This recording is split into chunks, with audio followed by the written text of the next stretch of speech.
Bismillah, in the name of Allah. Assalamu alaikum. Peace be with you. This will be one of the most important, lessons of this whole course, because if you can understand this part, everything will become easy. Because a lot of times people get confused with the concept of units in prayer, and I'll be going briefly about what does it mean. This lesson right here particularly is not to teach you the Arabic terminologies and what you have to be reciting in the prayer. And I've already mentioned this in the past as well, that know that anything that you do, any actions that you do in order to get closer to Allah, which are not normal, such as, oh, I'm not gonna, eat for 30 days, or I'm gonna go up and down and bow down, and these are not what human beings naturally do. And you're saying that, oh, I'm doing these actions in order to get closer to Allah, then they have to be done exactly like the way Allah has taught us to do. So everything that I'll be teaching here will be exactly what Allah has taught His Prophet, and Prophet, peace and blessing be upon him, has taught his disciples or his companions. So one of the things that you got to know is that when it comes to units in prayer, each daily prayer has different units, and I'll explain you what that means. But the key is, Arabic terminology is recited in all prayers, and over time, if you're a new Muslim or just starting to pray, it will come over time. But this lesson is not going to be teaching you that. We will have another lesson where I'll be teaching you what do you have to do to say in every position of Salah. So, but right now, let's get introduced to the positions in itself, and then we'll worry about what to recite. But the key is, when I talk about major mandatory prayers, there's some that you can just pray extra, but the ones that you have to pray, there's different units. So we know that, okay, there's 5 daily prayers: Asr, Maghrib, and Isha. The morning, the noon, mid-afternoon, sunset, night. And all of them have different units of prayer. So what do I mean by that? For Fajr, you have 2 units of prayer. Dhuhr, you have 4. Asr, you have 4. Maghrib, you have 3. And Isha, you have 4. So guess what? Dhuhr, Asr, and Maghrib, they're prayed practically exactly the same way. Okay? Dhuhr, Asr, and Isha, because they all have same amount of units, and they should be treated the same way. So they're prayed. So if you know one of them, you know how to pray all of them. If you know how to pray Dhuhr, which is 4 rakah, you definitely know how to pray Fajr, because it's just half of that. You just do less units going up and down. So if you start from the top position standing and you do some actions, and by the time you get to the bottom, and again, it will make sense once I show you visually what I'm talking about, that's considered 1 unit. You do 2 of those, that's Fajr. Do 4 of those, that's Dhuhr and Asr. Definitely there's minor differences, but we'll talk about that. So this is it. You memorize this number just like your phone number: 24434. 24434. Okay? Fajr is 2, Dhuhr is 4, Asr is 4, Maghrib is 3, Isha is 4. Fajr is the morning, Dhuhr is the noon, Asr is late afternoon, sunset, and night.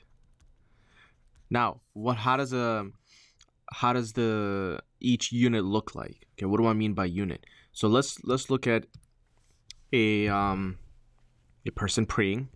So the starting of the prayer starts with you saying Allahu Akbar. You raise your hands up, and then of course this is step 1, and then you have step 2, right? This is the starting point. Okay, and let's call this guy standing position. Okay, this step right here, where the starting point, that you're saying, okay, I'm submitting myself. This is it. I'm entering the prayer. There's no more talking, no more drinking, no more eating. This is it. I've entered prayer. I can't break it until I finish it. Right? This is, unless of course something major happens, but the key is, this is the starting point. This will not be repeated again as a starting point. You say Allahu Akbar, now you have entered the prayer. At the standing position, you hold your hands to your chest, and then you recite some verses, which we'll get into what they are, and you'll have to memorize them eventually. But you say some stuff, okay? After this, you go down to bowing down position, bow down. So we'll call this bow position, okay? Bowing. Let's call it bowing down. Okay. Then you of course recite some verses over here as well. Very small, very short and sweet. You can make this step longer by just saying it more and more times, but the key is you say something here, which we'll talk about later. But just know these positions. Here's a starting position. This position is called the standing. This is the bowing down position, and now this position, we'll call it between bow and prostration. So you can see while you were in your bowing down position, you get up. Now the next step is prostration. Okay. Know these positions, because later on I'll be saying when you're standing, this is what you will be reciting. When you're sitting, this is what you will be reciting. So anyways, here's the prostration position, and you recite something in this position as well. But this position right here is between bowing down position and the prostration position. So you stand after the bowing down, and then you go all the way down to your prostration position. After one prostration, where your head is touching the ground, you get up or sit down. So let's call this the between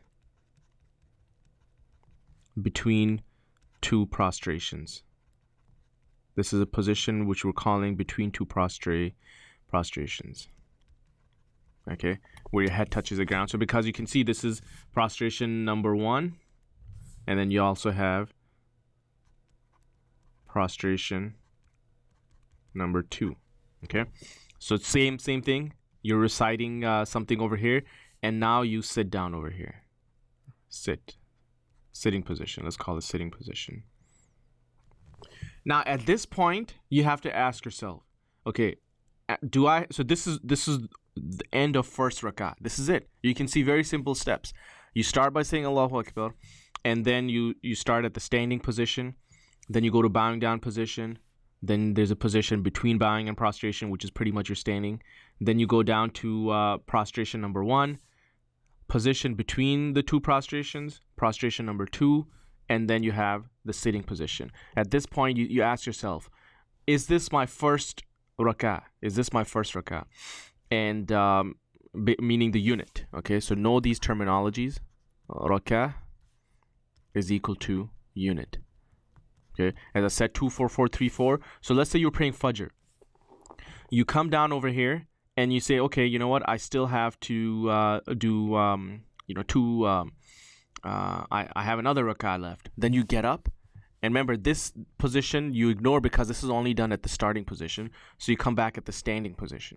Okay, so now you repeat everything exactly the same way, and when you get down to the sitting position, you ask yourself, okay, I'm done my 2 prostrations, and now I'm done my 2 rak'ah. Okay, my second rak'ah is done as well. Now what do I do? Now I have to finish because I'm praying Fajr prayer. Fajr only has 2 rak'ah. What should I do? Then you continue going. At this position, you say some more things in order to finish up your rak'ah, your prayer. And then in order to finish the prayer, these 2 steps are only done at the end. Okay, just like this step was starting position. It's only done once when you start. Then these 2 steps are the finish or the ending. We'll call it ending salams. Why? Because you say salam first to your right and then to your left. These are the ending salams. And first you say the right salam. So you say assalamu alaikum, which we have been hearing a lot, to the right, and then assalamu alaikum to your left. Right salam, left salam. Okay, and this is it. So these two are ending. This one is starting. Everything in between you have to know, and it's just a matter of learning when do I get up to, if I'm praying 2-unit prayer, when do I get up? When do I finish? But the key is these are the only positions that you have to know, right? The standing position, the bowing down position, between bowing and prostration. Then you go at prostration number 1, then the position between 2 prostrations, prostration number 2. Then you just sit. And that's completing the unit. So we'll call this completing unit.